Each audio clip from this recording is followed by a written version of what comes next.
ایک آدمی بیماری کی وجہ سے بیٹھ کر نماز پڑھتا ہے تو کس حالت میں بیٹھ کر نماز پڑھے؟ اگر کسی شخص کو کوئی عذر ہے، شرعی عذر، اور سوال، امام عذر کی وجہ سے بیٹھ کر نماز پڑھائے اور مقتدی کھڑے ہوں تو کیا نماز ہو جائے گی؟ غیر مسلم، عیسائی یا ہندو کی شادی میں شرکت کرنا کیسا ہے؟ ایک آدمی بیماری کی وجہ سے بیٹھ کر نماز پڑھتا ہے تو کس حالت میں بیٹھ کر نماز پڑھے؟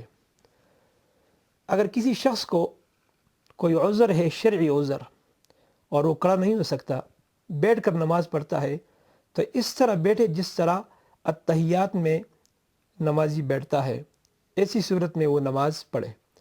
لیکن اگر وہ التحیات میں بیٹھنے کی بھی طاقت نہیں رکھتا، تکلیف ہوتی ہے اس کو، ایسی صورت میں وہ جس طرح بھی بیٹھ جائے نماز پڑھے، نماز ہو جائے گی۔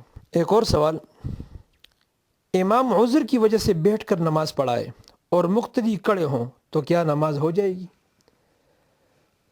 امام اگر شرعی عذر کی بنا پر بیٹھ کر نماز پڑھاتا ہے اور پیچھے مقتدی کھڑے ہوں، ایسی صورت میں باقاعدہ پیچھے مقتدی جو کھڑے ہیں ان کی نماز ہو جائے گی، کیونکہ آپ صلی اللہ علیہ وسلم نے اپنی مرض الموت کے اندر اپنے آخری ایام میں صحابہ اکرام کو بیٹھ کر نمازیں آپ نے پڑھائیں اور صحابہ اکرام پیچھے کھڑے رہے، کیونکہ حدیث کے اندر آتا ہے کہ لأنه صلى آخر صلواته لأنه صلى آخر صلواته قاعدا، کہ آپ صلی اللہ علیہ وسلم نے اپنی آخری نمازیں بیٹھ کر آپ نے پڑھائی ہیں، وہم قیام، اور صحابہ اکرام کھڑے تھے۔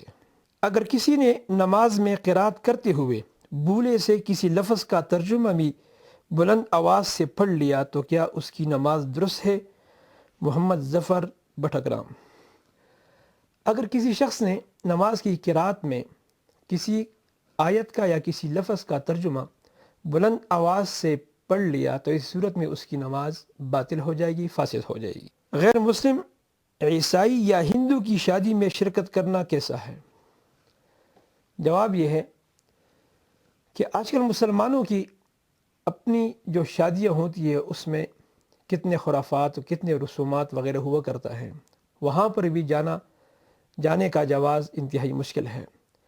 غیر مسلموں کی شادیوں میں اس طرح کے خرافات اور رسومات تو بہت زیادہ ہوتے ہیں، لہذا وہاں ان کی شادی میں شرکت کرنا جائز نہیں ہے۔ البتہ اگر وہاں پر خلاف شرع کوئی کام نہ ہو اور اسی طرح وہاں پر کھانے پینے کی چیزوں کے اندر کوئی حرام چیز نہ پکائی جاتی ہو، ایسی صورت میں وہاں شرکت کرنے کی اجازت ہے۔